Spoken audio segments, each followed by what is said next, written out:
That's Van Halen right here on your Classic Metal Show, featuring David Lee Roth, the original lead singer of Van Halen, with Unchained from the Fair Warning release. And, well, since we played some Gary Cherone there, I thought we would revert back and make our good friend Sammy Lee happy and put his man as lead vocalist, David Lee Roth. I'll never understand that whole worship of DLR, man. I mean, I like those records. They're fine.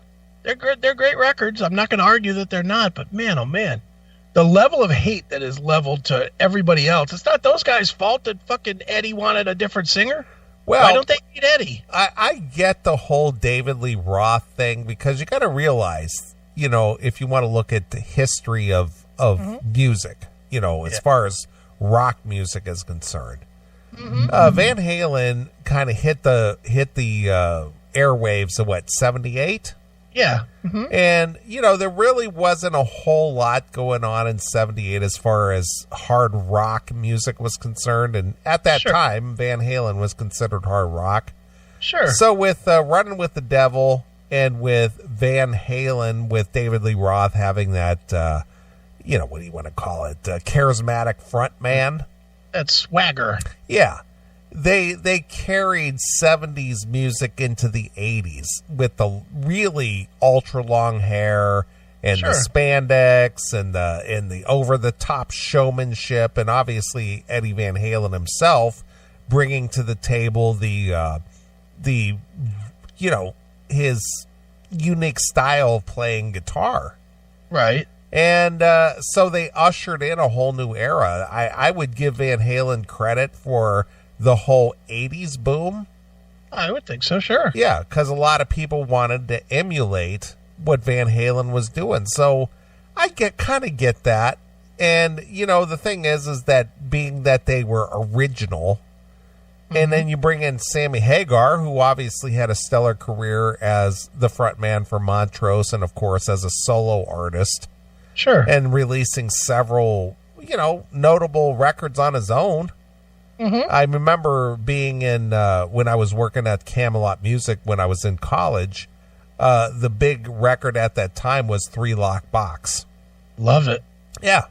So Sammy himself already had a reputation, and for him to step in and take over an iconic, and, you know, people might argue the term, iconic frontman such as David Lee Roth.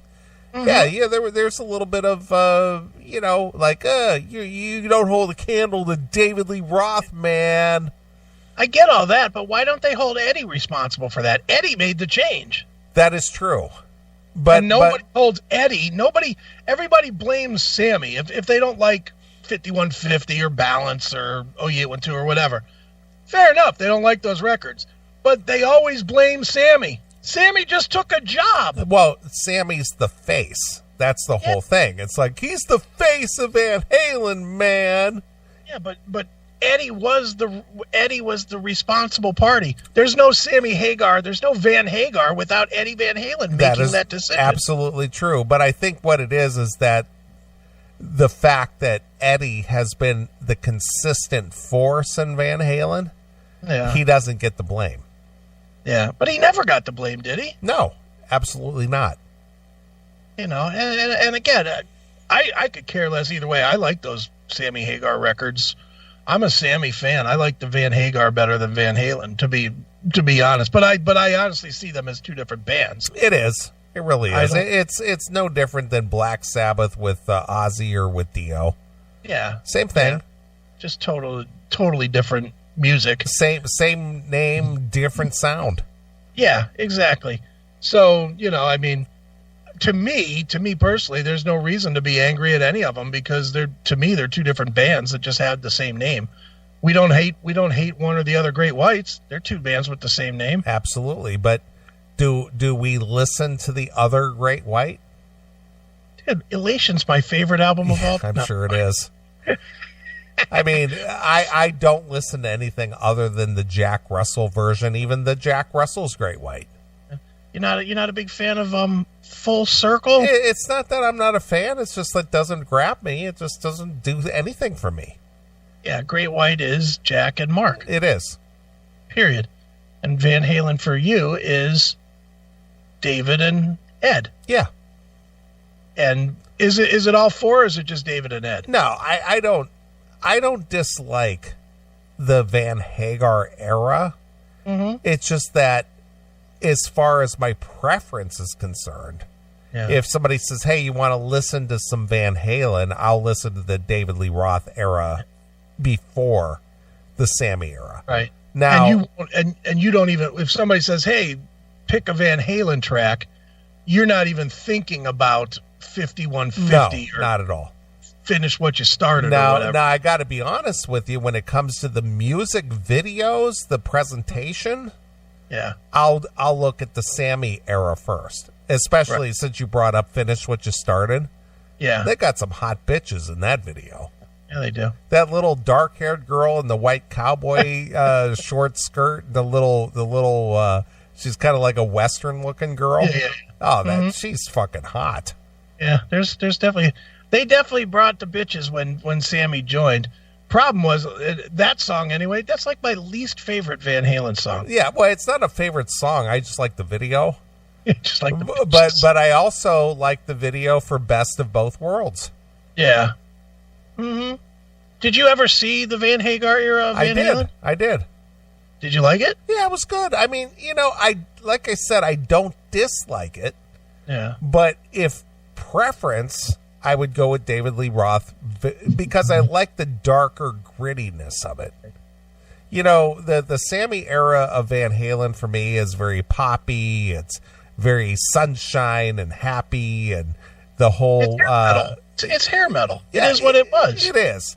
But the David Lee Roth is a little more gritty and blue collar and dark and just kind of, I don't know what it is, dirty. I think it's more dirty. That's what it is. See, the one thing that always kills me with it is the live thing. And even back in the day, I saw Van Halen on the 1984 tour, at Richfield. And they literally had to tear out the seats because they needed the stage was too fucking big. So they had to take out seats to make the stage big enough for Van Halen to play there. And it was average. I mean, Eddie was great. The band was great, and David was David. I mean, he was better than he is now, but he was still, kind of doing his improv thing that he always has done. His shtick. He's shticky. Yeah, but that was always my problem with Van Halen. You brought in Ed, or you brought in Sammy. Sammy played the songs the way they were supposed to be played. He brought in his own flavor to them, but he played the songs pretty much the way they were supposed to be played. And to be fair and to be honest, I hated when he did the other Van Halen songs. Yeah, because it didn't fit his vocal range. It didn't fit his image. Yeah, I didn't want to see him singing Jump or Panama or, Drop Dead Legs or any of that shit. I just didn't want to see that. Unchained. I just wanted to see him playing. I was much happier later in the Van Halen career when he kind of minimized that to the shit that he had to play, like Jump. Yeah. They just have to play it. But for the most part, they started bringing in Ed or Sammy's solo stuff too. They started playing, There's Only One Way to Rock. That was from the beginning, but then they started doing Eagles Fly and stuff like that. They started bringing in Sammy's solo stuff. I was perfectly cool with that. That was great. So, I don't know. And then just Sharon. I will say, I saw Sharon with them one time, and they were really fucking good. They were good. Eddie was a mess, but they were good. He's all fucked up. The weird thing about Sharon in the live performance was his ducking behind the drum riser and doing this whole where he was always crouching down and all. It was like weird. It was like he was like hiding behind the drum riser and stuff. He's done that his whole career, though. I know, but it just didn't fit the Van Halen thing, though. No. It didn't. Dude, when I saw Extreme open for Bon Jovi at Blossom one year, and this will tell you, it was on the Keep the Faith tour for Bon Jovi. Me and the ex-wife went. A rare show that me and the ex-wife Wow, went. Look at that. She actually got out of the house to listen to Devil's music. Well, she wanted to bang John Bon Jovi. You know, she was like, I could be banging him instead of you. So she was fucking more than happy to go to that. But I was more than happy to go because I was a big fan of Extreme. And Extreme, they were on the, I forget what the album is called, Three Sides of the Story or whatever that's called. Yeah. What was it called? 3 Sides of the Story or Third Side of it, whatever it is. Who cares? Has Warheads on it. 3 sides to every story, I think it's called. Yeah. Yeah. Well, we go to that show and here comes Extreme, and they like climbed over the like there was like a wall of speakers and then the drum riser, and the drummer climbed up onto the drum riser. He didn't just walk up, he climbed up, and the band climbed over the speakers and then started playing, and then every other song Sharon was like behind the fucking amps. Yeah. It was the oddest thing. Yeah, well, he did that with Van Halen. It was weird. It definitely is I don't know if he still does or not. We'll have to ask Sammy, but it is an odd thing that they were doing at that time. But they were a weirdo band anyway. Extreme, I always thought they were kind of weird. You know, I always thought Gary with the dumb headbands and the... Well, he would wear the bowler hat. Yeah, they always had like weird look going on, and it never quite fit the music. And well, you know, what they always act like they were street urchins or something from like the Depression era or something. Like that. It was really weird. It was like they were the Little Rascals or something. Exactly, that's exactly it. Like they were poor street kids or something. and I don't know about you, but I hated the first record, that with Kid Ego and stuff like that. Yeah, I wasn't a big fan. But the second album, that's when Nuno just decided he was going to showcase how fucking great a guitar player he is. And you know who's a worshiper of Nuno? Who? Our good friend John Levin. Oh, of Nuno? Yeah. He loves Nuno. Nuno can fucking play, dude. There's no arguing. Would you say he is one of the top, I'll say 10 to come from the 80s? I would say so. I mean, he's not a household name. Right. But as far as his, technical expertise is concerned, yeah, he's right on the top of the heap. I mean, he's right up there with an Yngwie or anybody. Yeah, he's an amazing player, which makes it even more depressing that he's an equally amazing dick. But dude, honestly, I mean, you know me, dude. I don't really care. I'm not meet guy. You're meet guy. You like to meet these guys. You like to know them a little bit. You like to be able to say, "Hey, look who just texted me. It's Nuno Betancourt or whatever." Right. You're more that guy. You like that, and that's cool. There's nothing wrong with that. But I don't necessarily like to meet a bunch of them for the reason that if they're dicks, it really bums me out. Yeah, it kind of sucks the enjoyment out of what you know them for. Yeah.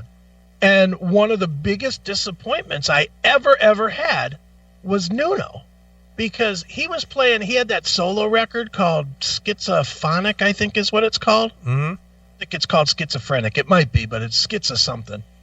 And he was touring, and this is an old story, but I don't think I've ever told this on the show. It was right when I started Music's Bottom Line. Okay. And when I started Music's Bottom Line, it was me and this guy, Scotty Campana. And Scotty was like the money guy. He didn't have nothing to do with the magazine except he wanted me to cover. He was all into R&B and shit, like Gerald Levert and stuff like that. Okay. So he wanted me to do coverage of R&B bands.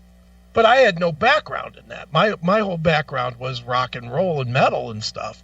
And at the time, this was when I was maybe 6 or 7 months into working for Scene.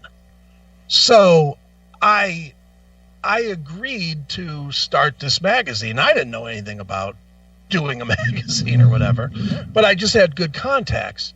So I ended up doing Music's Bottom Line under a pseudonym, Scott Bake Sisson. That was my writing name. Okay. Now, before you go, how did you come up with that name? Scott was Scotty Campana. Okay. Bake was my nickname in high school. Now, why? What is that? What is Bake? this is so stupid, but that's the whole thing. We want to get to know you, Chris. We want to know you better. I can't believe I'm telling this story. Well, tell the story. I don't even know the story. It's a two-pronged thing. Okay. One, when I was a little kid, it was always Aiken Bacon. You know, the rhyme. Yeah, I get you. Okay. So then it was bacon, and then it just became bake. As you matured, it became bake. Yeah, then it became bake. Okay. Well, and now this is the dumb part of the story. I always played baseball. I played summer league baseball, and in high school, I was also on the high school, the traveling team, the varsity team. Okay. And I was really pretty good. I mean, I was all league. Well, if you were on varsity, you had to be good. I was all Portage County a couple of years. I mean, I was a very good recruited to go to college and play baseball. I mean, I should have gone and played baseball. I had a full ride. That's a whole nother story that I could tell if you want to hear. All right, well, go ahead. But I was always playing 2 leagues at once. I would play school league, and then the summer league would also happen at the same time as school league for like a month and a half. You know, school league was from like March until June, and summer league was like end of April to July. So I was always on 2 teams, and I would literally practice with the varsity team. Then I would walk over to the fields over there in Streetsboro, and then I would practice with my summer league team. All right. So I was always in these 2 leagues. Well, I was superstitious like a motherfucker at this point. And okay. I played in a game, one game, and it was early in the season of the whatchamacallit, the school league. And so I usually would have like a t-shirt or something that I would wear underneath because it was cold. You know, it was a cold day. It was rainy, cold. Well, all I had was this long underwear shirt. Like, you remember the kind it's like got a pattern on it or whatever? I don't know what that shit's called. Well, yeah, it's like long johns. Like a long john thing. Yeah. Mm-hmm. And I wore this underneath so that it was, sticking out down to my wrists for this one game. And in this one game, I hit 3 home runs in the game. So the superstition in me was like, I got to wear this shirt all the time now. I got to wear it all the time because it's going to make me good. Okay. So I wore this fucking shirt all the fucking time. And I'm talking about late July. Right. Late July, it's 110 fucking degrees, and I'm wearing this long john shirt. Yeah, it's a thermal shirt. Yeah, and I mean, I'm just dying of the heat, but I was like, I was a good player, and I made all league wearing this dumb shirt, so I was going to wear it. Okay. So people used to say that I was baking on the field. Ah, I gotcha. That's where bake came from. All right. And so where were we? Oh, the Scott Bake Sisson. And I don't remember where Sisson came from. It was just something I made up, I think. But I started using that name as my pseudonym to write Music's Bottom Line, because I didn't want to quit scene in case Music's Bottom Line fell apart in like a month. Yeah, I get you. You don't want to lose your gig.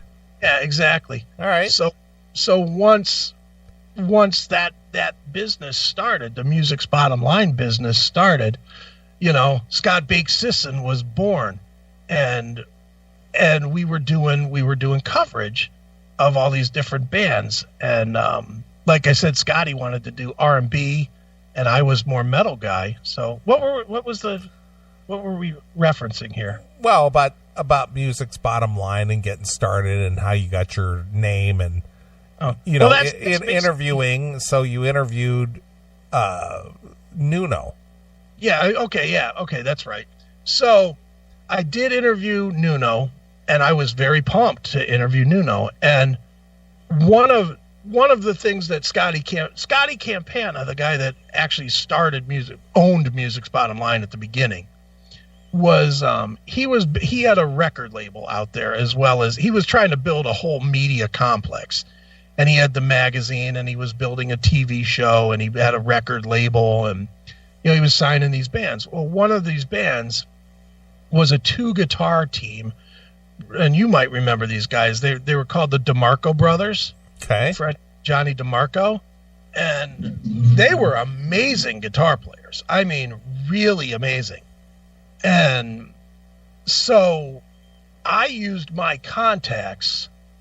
They were signed to Scotty's label. So I used my contacts to get them to open the show for Nuno. So we go to the show. We go to the show, and we get there early, and they're, doing their deal with their amps. And you know what bands do. Mm-hmm. And it was at the Odeon. And you know this, but I'll explain it for people that don't. The Odeon at that time, and maybe even still, I don't know, on stage right, if you're facing the stage, there was like a set of steps that went up just off the stage into what they called the green room, which was just it's where people hang out. I actually interviewed Blackie Lawless one-on-one up there. Okay, so it's just a room. It's just a room, has a little fridge in it, and people change clothes and whatever in that room. It's the green room. Yeah, it's a dressing room. Dressing room. Mm-hmm. And so we're like that's kind of where people stand if they're going to stand on stage. Is they don't actually stand on the stage. They sit on the stairs. Stage. Yeah, they stand on the steps. Yeah.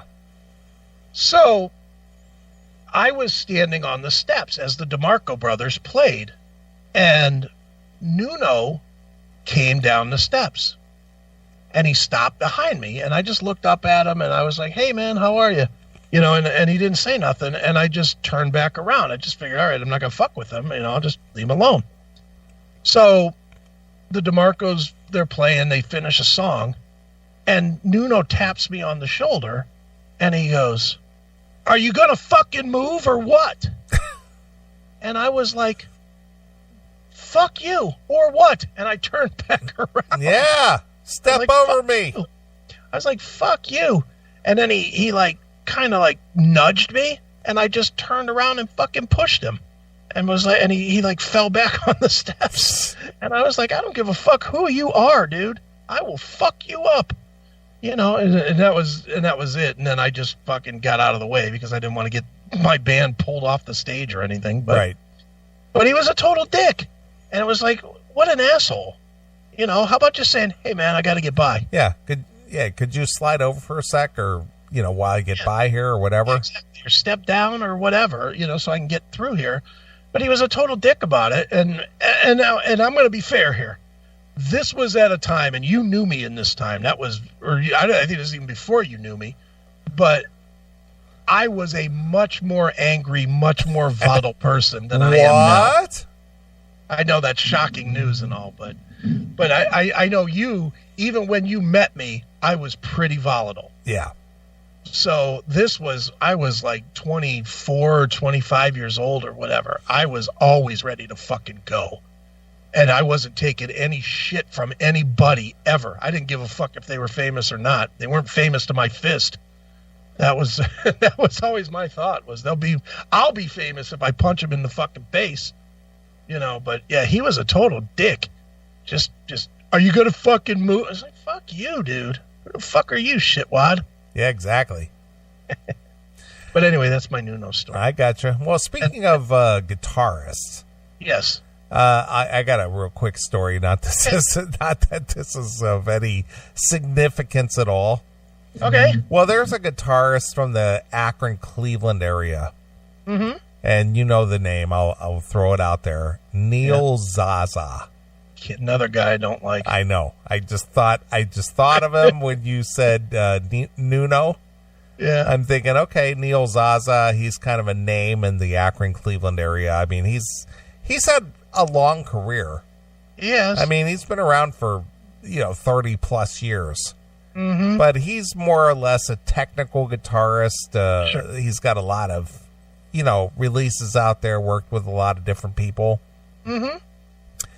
So when I was driving a truck back in the 90s, okay, one of the things that you have to do as a truck driver, every 2 years you have to have a DOT physical, Sure. Which basically they check your eyesight, they check your blood pressure, they check, just make sure that you're in fairly good physical condition. Yeah, we've seen a bunch of truck drivers. It's not that hard to pass. Yeah. So I went to this clinic in Macedonia. Okay. And so I'm up there getting my DOT physical. Okay. So this nurse, medical professional lady, middle-aged gal comes out and she's like taking my blood pressure and stuff. Well, one of the things that I have is what they call white coat syndrome. Okay. If I'm in a medical facility and I know that I'm going to get my blood pressure taken and stuff, my blood pressure just goes through the roof. Oh, you just get nerved up? Yeah, I just get nerved up. Okay. Under normal circumstances, my blood pressure is good, my health is good, But if I'm in a medical facility for whatever reason, whether it's, traumatic or whatever, I have to kind of meditate a little bit to kind of get my blood pressure where it needs to be in order to get normal readings. Right. So this nice lady, she's taking my blood pressure and she's like, "Oh my, your blood pressure's a little high. 220 over 180. What the fuck?" And I told her, I said, "Yeah, I have a real problem with white coat syndrome. It's normally not that high, but, I just hate medical facilities. I hate this, that, and the other." And so she was really nice. And she's like, "Well, why don't you talk to me for a minute? Who are you? What do you do? What's your interest? This, that, the other." Right, sure. And so she goes, so she starts asking me questions, just trying to take my mind off of the fact that I'm in a medical facility, right? Okay, sure. And, what's your interest? And I go, yeah, I like hard rock music, and I have this, and I was driving a truck, at the same time I was doing the classic metal show. Okay. And I told her, I said, yeah, I do this radio show on Saturday, and I do the classic metal show, and this and that. And she goes, "Oh, well, you might know my son, Neil Zaza." So this is Neil Zaza's mother taking my blood pressure. Then your blood pressure spiked because you hated him so bad. Well, no, not at all. But after sitting there just kind of shooting the shit with her a little bit and kind of calming down and just kind of, just taking my mind off of things, my blood pressure drops down to like, what is it, like 120 over 60 or something like that, Sure. So that's my Neil Zaza story, meeting his mother at the medical facility. Have you met him? No, I have not. I've seen him, but I have not met him. But I know that I'm familiar with his work. I'm familiar with his reputation, in the Akron, Cleveland area and whatnot. And he is a talented guitarist, much like Nuno Bettencourt. Yeah. But not necessarily the most, nicest guy to meet. Ego to meet the talent with that guy. Yeah. There's a bunch of those guys. Dude, it's so weird. And maybe it was just me when I was a part of that Cleveland scene, but I didn't take any shit off of anybody.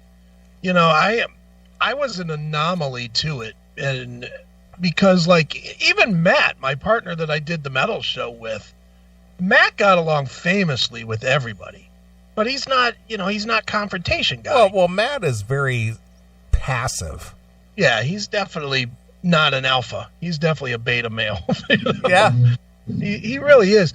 But he got along with everybody, and people, and I'm sure it on some level it's sort of the same even with this show. People would love dealing with Matt. And we're always nervous dealing with me. Of course, because because it's the sense of danger or being volatile or, if I say the wrong thing. Well, I'll tell you who I had that reaction with or had that reaction with. Who? Was Blackie Lawless. Okay. When I first met him, the guy was a complete dick. Right. But when I interviewed him, when I had a one-on-one with him like a year or so later, right, I prepared. That was one of the very few interviews that I actually prepared for. Sure. Because I respected Blackie for his intellect and his knowledge. And so I tried to appeal to that the best I could. Right, sure. And after the interview was over, he told me, this is one of the best interviews I've ever done. Nice. But even after that, like 2-3 years after that, when he was releasing Dying for the World and what was the other one before that? Holy Terror. Unholy Terror. I had him on the CMS, and when he called in to the show, or when they called for his interview, all I had to do was remind him who I was, and his demeanor was completely different. Right. Sure. Like I gained his respect. Mm-hmm. Yeah. Isn't it weird how that is, dude, is with us, is that, like, I definitely know the guys that have done the circuit 1 million times would rather talk to you, because you're known to be less likely to confront them with something really harsh, which is a fabrication, because if they listen to the show, if anybody listens to the show, you figure out that I'm louder about it, but you're way more fucking sinister. Oh yeah. I'm definitely, I'll slip one in on you before you even know it, or realize that I'm really taking a dig at you. Exactly. I may say it very loud to where it gets heard, but the real fucking hate, the real ugliness comes from you. Because I'm more subtle about it. You are more subtle about it. And it's usually so off-putting to me, you know, that you, it almost always shocks me out of no, when you hit somebody really fucking between the eyes. I'm always like, oh, I got to step back from that. Because it's outside of it's not outside of who I know you are, but it's outside of who the radio audience knows. I agree. I agree. And it's always funny when you fucking hit somebody in between the eyes with shit. Like, I'll give a great example of it. And it's one of my favorite all-time clips on the CMS. The Jan Keeneman interview. Oh, yeah. Because I punched her between the eyes. I mean, no give, no subtlety to it at all. I literally came out and said, I heard you got punched and knocked out.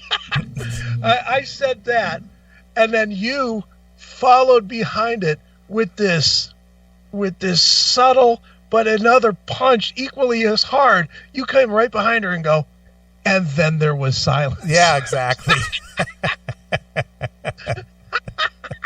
And it was like, your impact was probably way more hard, because you really kind of said, you basically said, yeah, bitch, you just verified what we heard. But when you ran into her, she was all mad at me. Yeah, she was mad at you, not only because of the interview, but because of your critique of your review of their CD. Yeah. That was a whole nother thing. You know, when I give it a 1 out of 100. But again, she was nice to me. She was really friendly, and I even helped them, carry their baggage out to their limo and shit. And I helped them load it in the car and stuff. And but before she left, she was just like, "You tell your partner Chris, blah blah blah blah blah." And I said, "Yep, I'll pass the message right along." And you did. Which I think is hilarious. I think that's one of my favorite stories of all time. Yeah, it was fun.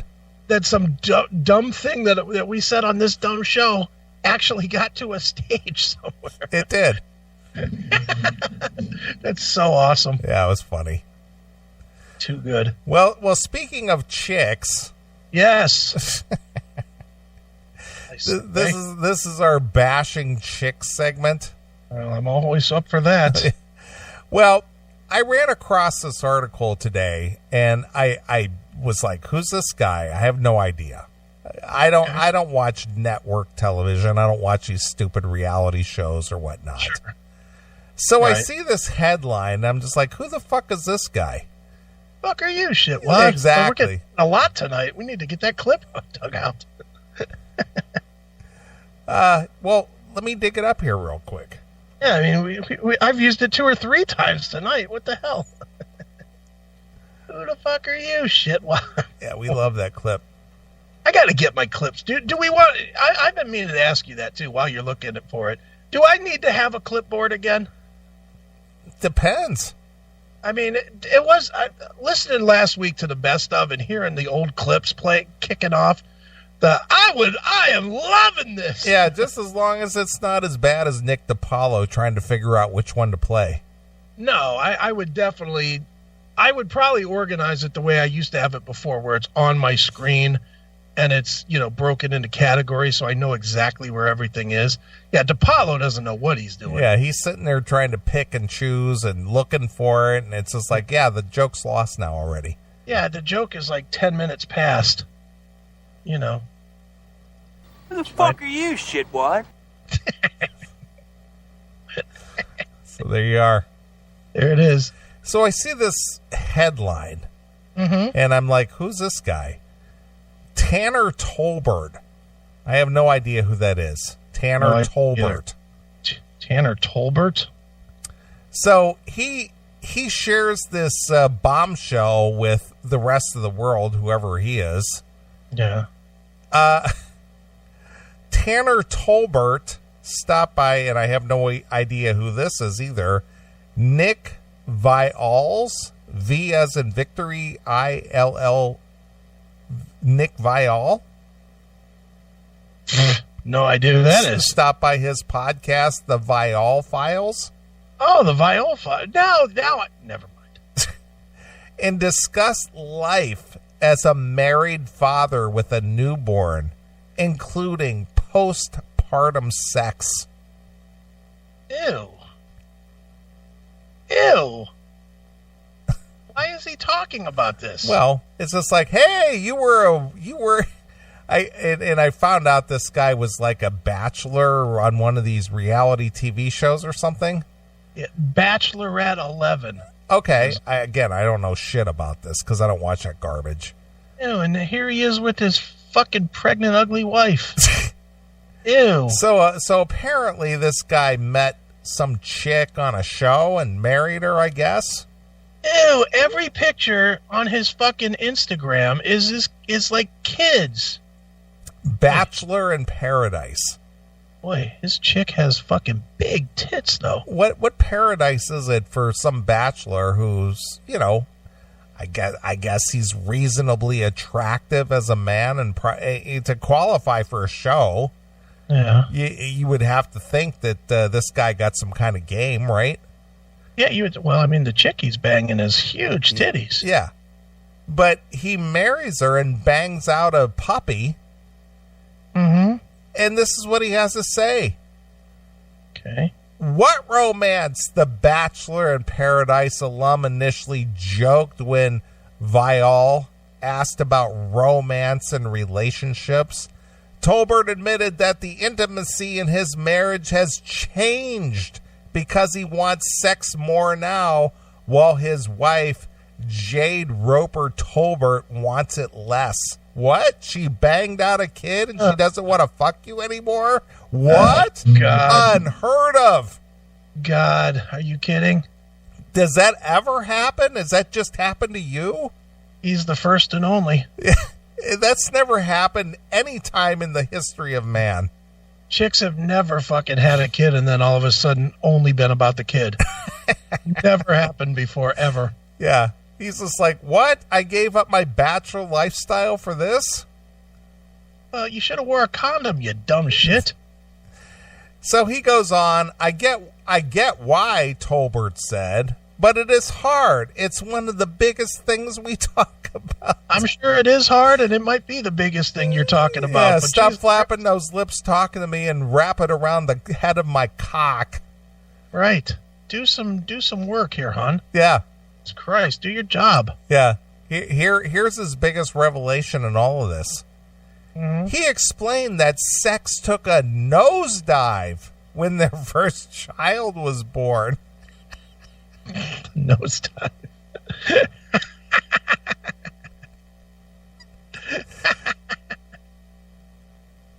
Oh, this poor bastard. Just divorce her now.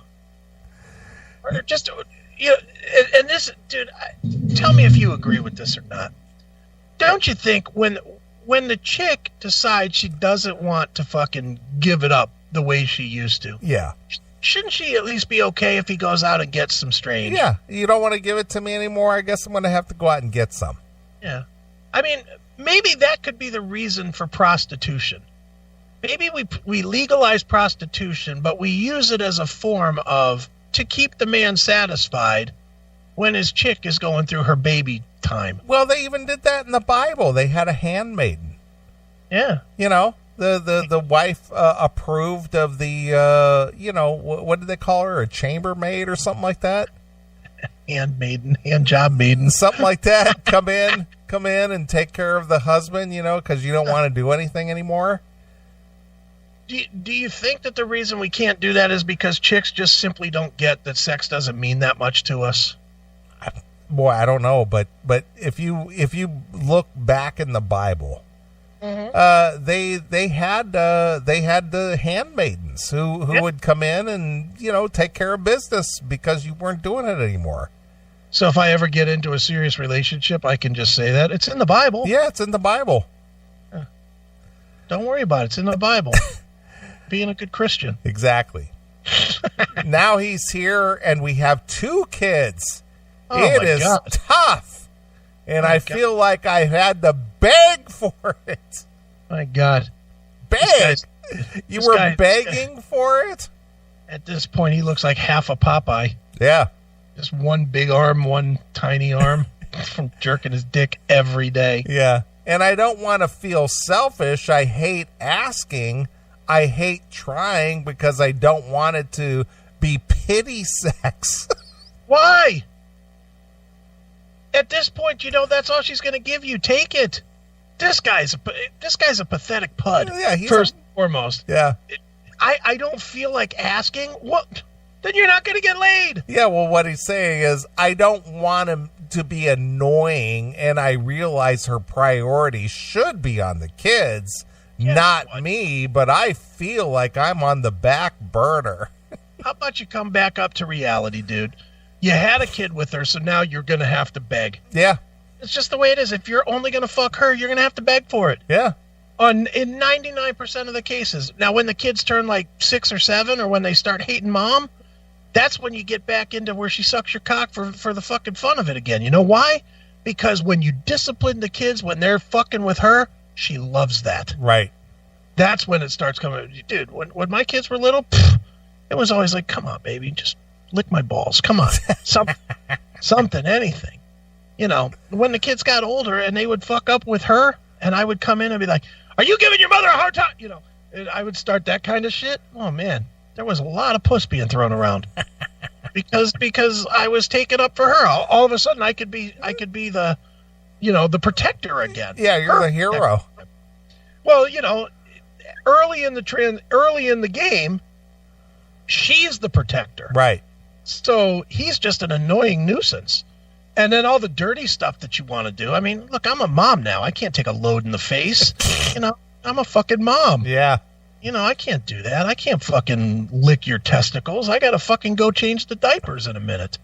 That's and they get all fucked up with all their weird dumb thoughts about, having their face down on your balls, and they're thinking about your kids' balls, as they change diapers and shit. They get all fucking weird and stupid. It's like it's fucking ridiculous. They get all weird and stupid. They do. I mean, in one breath, you're trying to put her mouth on your dick. In the other breath, the kid's fucking pissing in her face. Right. It's like, You think the two themes don't fucking cross at some point in her head? Of course they do. It makes sense. It's just dumb. This guy here, I have a feeling when he hooked up with this chick, she could not wait to suck his cock or to fuck him. Of course. She couldn't wait. They'd be laying around. I would imagine, looking at him, and he's on The Bachelor or whatever kind of shit.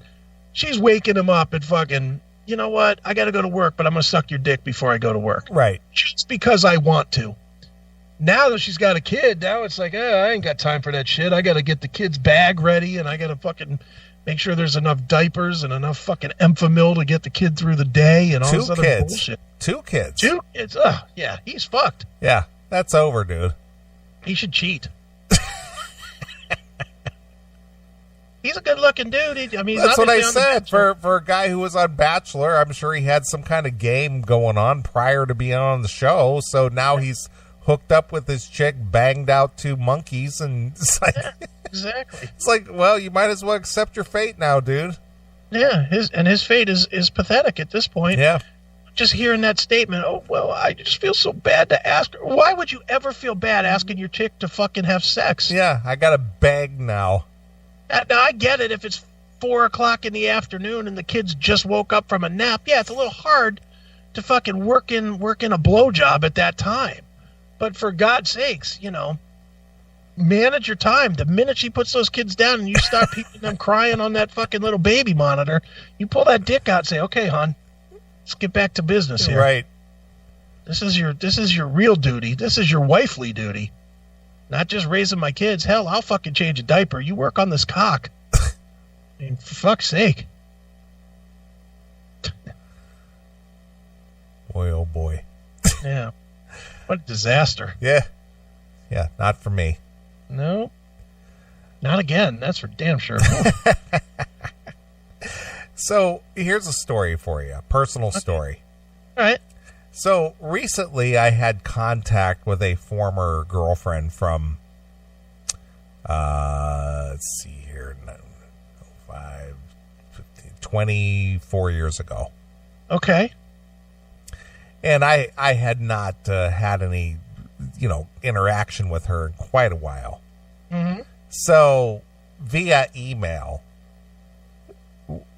it's like, it's the whole, what are you up to? What's new with you? Where you been? What are you doing? That whole thing, Mm-hmm. So one question she asked me straight out is, did you ever get married and have you ever had any kids? Okay. And my answer was, no wife, no kids. Could you imagine me driving a minivan? Right. Last correspondence, no, I can't. Laugh out loud. And that was the end of it. Blocked.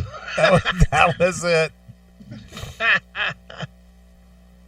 Just blocked. Yep.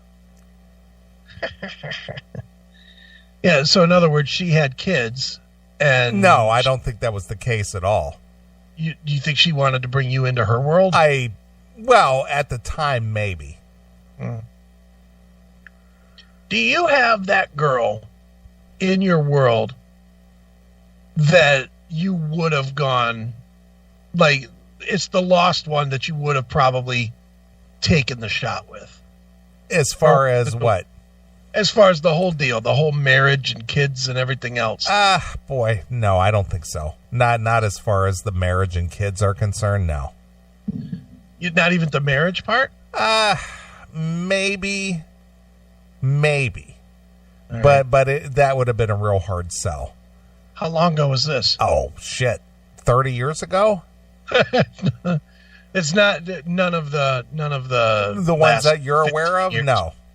None of the last 15 years. No. Oh, hell no. Yeah. No, I knew from when I was a late teen that kids were never going to be on the table. Right. Never. Mm-hmm. Yeah. See, it's weird because I've been writing, as you're well aware. I've been writing, and I'm an inch away from finishing the Korea book. 3 more chapters. I will have them written by September 15th. It will come out on Black Friday. Okay. Cover's done. The artwork's done. I just have to finish writing so I can figure out how big the spine needs to be of the book, and it's done. But I wrote about this one girl, Brenda, that was really the girl. Okay. That was the one from Michigan? Yeah. Okay. All right. And I wrote in detail about it, and I really put myself back into that position again. Like I really got my head back into that place so that I could write a really stronger chapter. And it's one of the weirdest chapters in the book because it's probably the least dirtiest of any of the. Well, because it's more personal. Yeah, it is, but it's very personal. It's probably on the same level of personal as some of the stuff in Call Me Chris. Okay. It's like really personal type shit. But I started thinking about, everything that went down with that chick. And I was like, if this one thing wouldn't have happened, would I have married her? And I think the answer is yes. Okay. And I mean, I definitely dodged a bullet because she has like 3 or 4 divorces. So I definitely wouldn't. I know I would have been thrown to the curb. And sure. I mean, that's a story that's in the book. How I went to her place, and I went to her place to pick her up. We came home together on vacation to meet parents. To meet the parent. I mean, that's how committed, how close I was to actually marrying this girl. And she called me she went to Detroit and I came here. And then the plan was I was going to go pick her up in like 2 weeks. Okay. Home for a month. And I came home and she called me like 3 days later. And she's like, can you come and get me? And I was like, okay, what's up? And she's like, I just want to come there now. I don't want to be here. I don't want to deal with family, whatever. And I was like, all right, cool. So, I borrowed my mom's car and I drove to Michigan and I went to pick her up and I knock on the door and this big giant dude answers the door. And I'm like, is Brenda here? And he's like, yeah, come on in. So I come in and she's like in the back or something doing whatever she's doing. And she comes up and she gives me like awkward friend hug, not like boyfriend girlfriend hug. Yeah, it's like, yeah, this is my buddy. Yeah, and she's like, did you meet my did you meet my husband Mark or whatever his name was? And I'm like, husband? I had no idea she was married. Yeah, well, why did she have you come there? Because I mean, they were divorcing and they were separated and whatnot. They were in the middle of getting divorced, and I guess it was somewhat amicable. Okay. But she just didn't want to be there. She didn't want to be there with him. She didn't want to be there with her parents. She wanted me to come and get her the fuck out of there, is what it was. But I was furious, dude. I was like, because, for as much of a scumbag as I am, I know I have fucking done some reading this book. Wait till you read some of this book. You're going to be like, I don't even know if I can still be your friend. Right. Some of the really, really raunchy shit that I did back in the day. Just, if there is a guy code, I fucking just tore it into a million pieces on some of the shit that I did was just horrible. But, one of the things that was always a thing with me was you do not fuck with somebody's wife. Yeah, I get you. I'm not going to say I've never done that because I obviously have in this case. But were you aware of it though? Was this a secret? Were you aware of it though? No, I had no idea. All right, so it's not like you knew ahead of time. She just kept it from you. Yeah, exactly. I will say I've done that once where I knew. I definitely fucked a girl that I knew was married, said she was broke up, and I really wanted to fuck her. And I just did. And that's recent. That's not even that long ago. That's like 4.5, 5 years ago. All right. Which is horrible. It's definitely not a, hey, look at me. It's a horrible, it's one of those things that I did that I wish I wouldn't have done. All right. But in this case, I did not know. I just didn't know. And I was furious that she brought me in because I don't know. This guy could have beat the shit out of me. Of course. You could have been ambushed. Yeah, he could have shot me. Yeah, of course. He could have been mad that I was banging his wife, ex or not. Whether they're splitting up or not, he could have been pissed. I know how pissed off I was at the dude that was banging my ex-wife when she came to the door to get shit. And she came to the door to get shit, and the new boyfriend was with her. That dude was risking his goddamn life. Because I was fucking angry. Of course. I was angry and armed. He was really risking his life. But, it was such a weird thing. But thinking about it now, it's like, had this one thing that's in the book not happened, I almost certainly would have married her. Because even meeting my mom liked her, my dad liked her, we were cruising right along, and then it just went to shit. Yeah. And, in a way, thank God for that. Thank God she needed strange dick in her pussy. Because otherwise I would have been fucking, and I know she would have taken me for half of my fucking $25,000 a year job. Yeah, look at you. Giving up that 12.5, man. Well, back then, that's what I'd have been making. When I first got out of the military, Sure. I wasn't making any money. Yep. But anyway, I do have that one, and I do, I do look at that one, and it's weird, and you'll probably applaud this move. I don't know how, but she knew when I split up with Georgetta, and I don't know how, because I'm not friends with her on Facebook. I mean, I've communicated with her in the past, but we're not, friends or friendly, and we don't communicate. And she definitely wasn't a fan of Georgetta. Those two hated each other in Korea. Oh my God, for the obvious reason, so I can't imagine that Georgetta reached out to her and told her, "Hey, go get him. He's free now." I doubt that's what happened. But literally 2 or 3 weeks after we split up, she hit me up, and she was like, "Why don't you come to Michigan? I'd love to see you," and blah blah blah. And yeah, I remember you telling me that. Yeah, and I don't think I ever talked about this on the show, but I think I told you, in a phone call that we weren't letting the fans listen to. But yeah, and I just couldn't do it because I was like, I know what'll happen. I'm gonna go there, and it's gonna feel like the old days, and I'm gonna fuck up. Yeah. And I'm just gonna, I was so fucking wounded animal anyway. I was ripe to just be fucking taken. And I was like, you know what? No, I'm not going to come. And I told her at that point, I said, maybe we'll hook up, not hook up, but we'll get together a year or so from now. And then I just haven't heard from her nor tried to reach out to her since. But I don't know.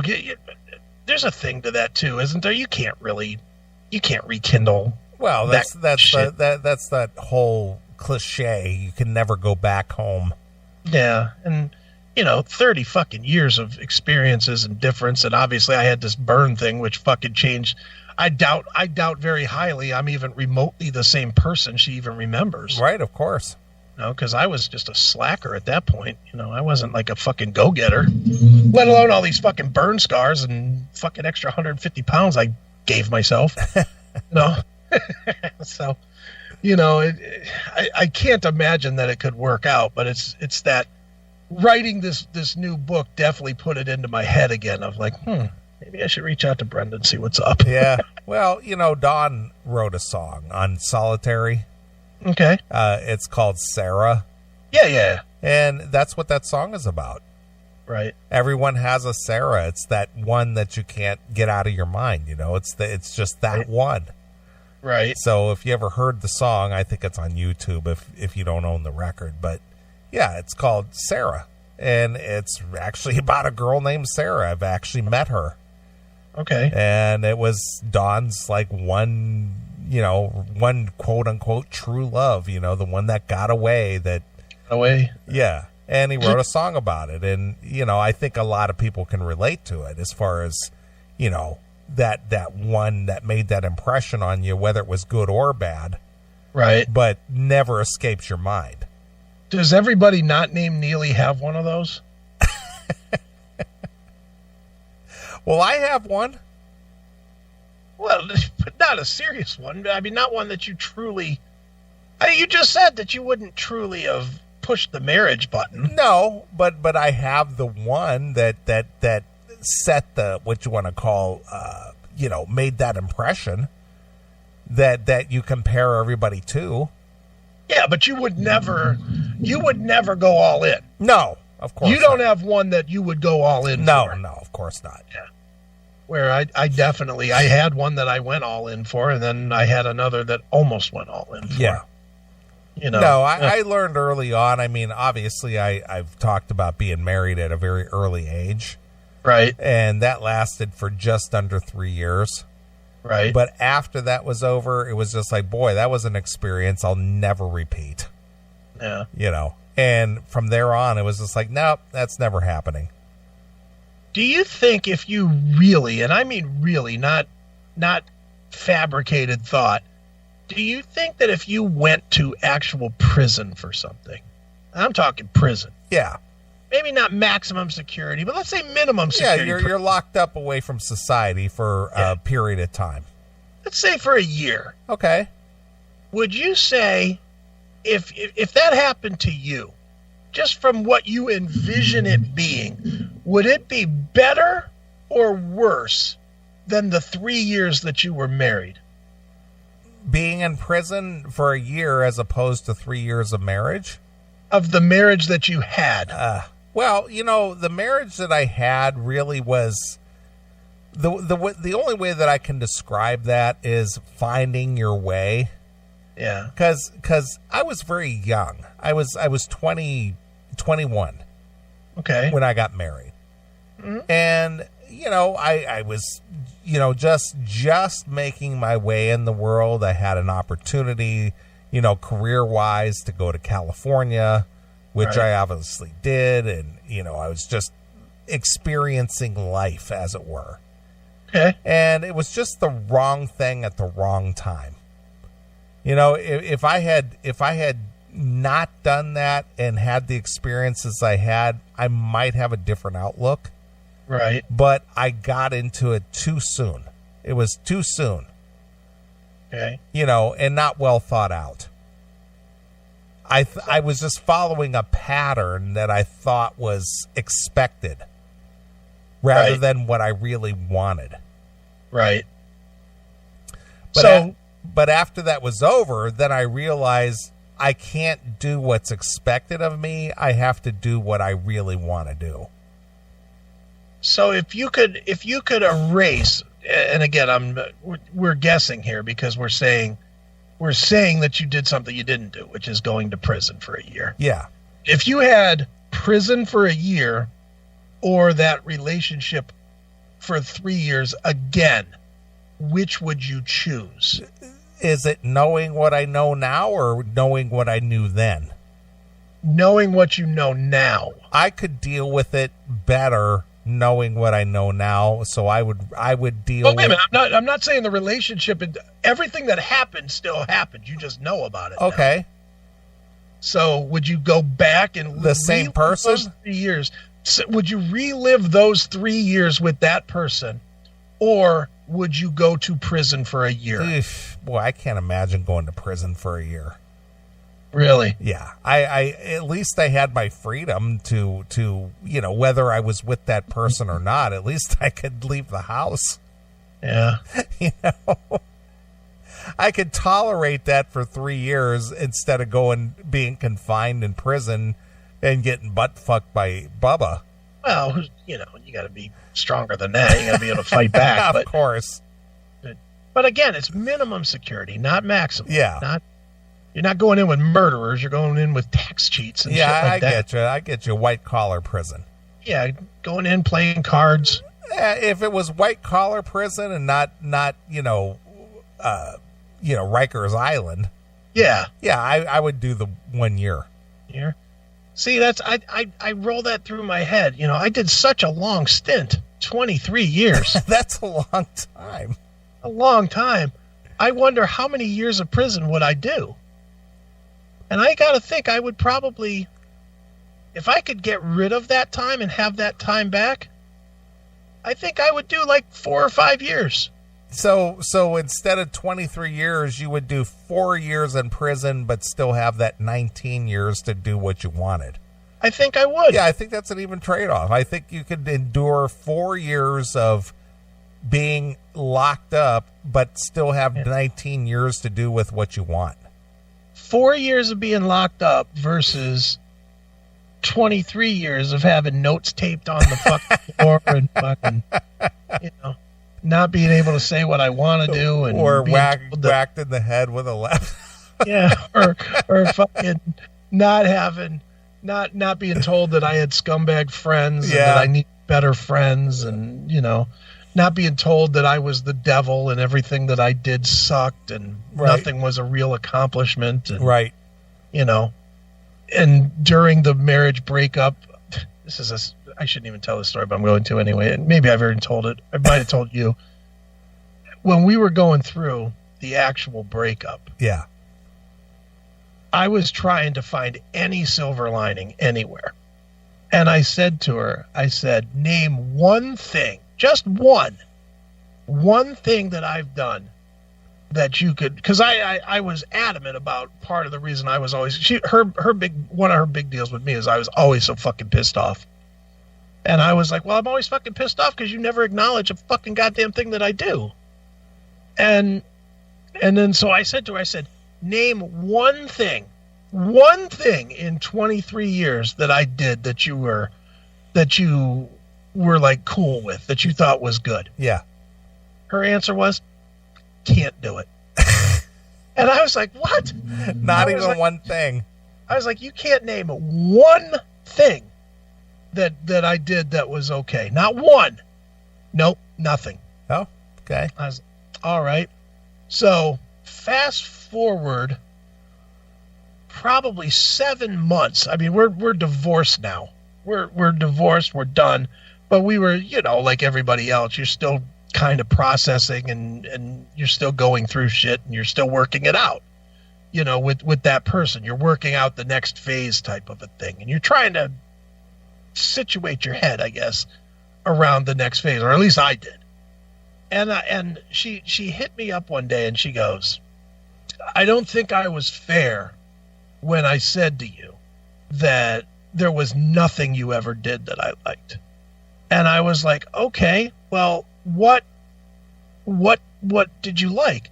She goes, you always got me coffee on Sunday mornings. And I literally was like, so in 23 fucking years, the only good thing I ever did was got you a cup of coffee on a Sunday morning. Right. So you didn't have to get up. Right.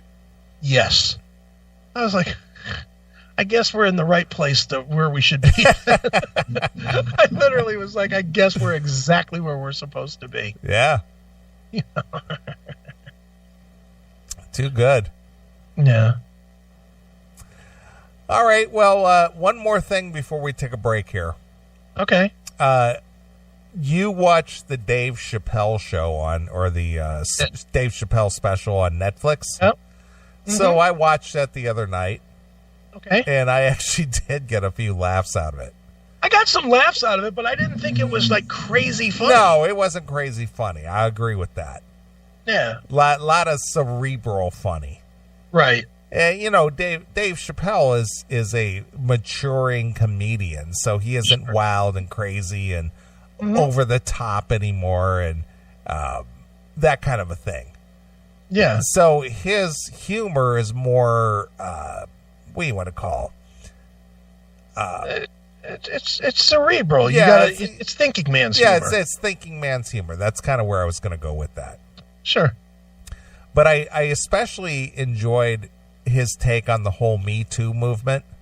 Oh, which was really funny. Yeah, it was. And, I got a couple really good laughs out of that because, he was making fun of, the whole political correctness and all that other stuff. And it's just like, especially was talking about Louis C.K. jacking off. Right, yeah. Because, yeah, he used to be a friend of mine before the whole Me Too movement. He used to be a friend of mine. Right. And, he goes, yeah, so some chicks are in his dressing room and he says, hey, you mind if I jack off in front of you? Right. And it's like, well, I'm going to call the police. And it's like, what are you going to say? This guy's jacking off in front of me? Right. What are you going to say? Mm-hmm. So